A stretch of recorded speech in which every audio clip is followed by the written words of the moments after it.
YouTube channel the village blogger और मेरा पहला ब्लॉग वीडियो। आप लोगों को ये चेहरा जान पहचान तो नहीं लगेगा क्योंकि ना ही मैं कोई ब्लॉगर हूँ और ना ही कोई बड़ा यूट्यूब कंटेंटर। मैं करीमगंज डिस्ट्रिक्ट के एक छोटे से गांव से बिलोंग करता हूँ। मैं पढ़ाई के बाद अभी घर में फ्री में बैठा हूँ, तो इसलिए सोचा कि क्यों ना एक यूट्यूब में फैमिली क्रिएट किया जाए। और आप लोगों से ज़्यादा कुछ नहीं चाहिए, बस थोड़ा सा प्यार और सपोर्ट कीजिए।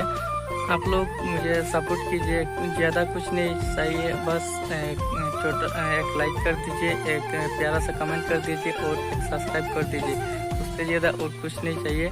तो फ्रेंड्स, ये मेरा पहला वीडियो और ब्लॉग है, तो इसलिए ज़्यादा अच्छी वीडियो भी नहीं बना पाता हूँ क्योंकि मैं पहली बार कोशिश कर रहा हूँ। तो आज के वीडियो में मैं ज़्यादा कुछ नहीं बोलूँगा, आज के लिए बस इतना ही काफ़ी है। तब तक के लिए टाटा बाय बाय।